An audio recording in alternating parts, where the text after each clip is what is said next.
বঙ্গবন্ধু হচ্ছে এই দেশের স্বাধীনতা স্বাধীনভাবে আমাকে তো বলতেছেন চলে আসেন, এটা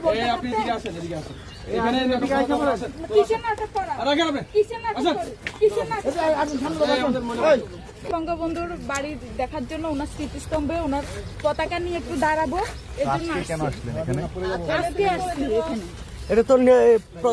এটা তো নিষেধ বর্তমান, আপনি জানেন, তারপরেও এখানে এটা নিয়ে আসার কারণ বাংলাদেশের স্বাধীনতা স্থপতি বাংলাদেশ এনে দিছে উনি, ওনারা এখানে আসতে পারবো না আমরা?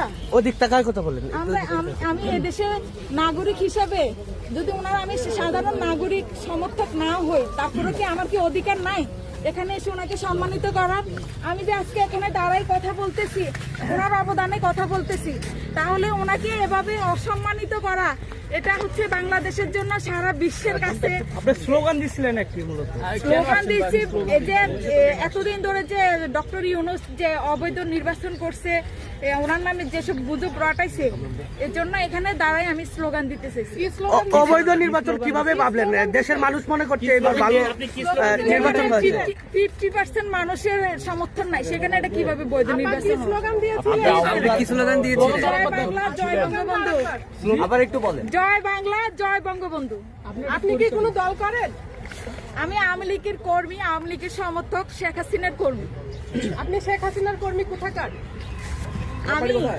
আমার বাড়ি কুমিল্লা। কুমিল্লা থেকে এসেছেন আপনি? জি। আপনার পিছনে এই বাচ্চা কার? বাচ্চা আমার। আপনার বাচ্চা? জি। এখন আপনি কি শ্রদ্ধা নিবেদন করছেন?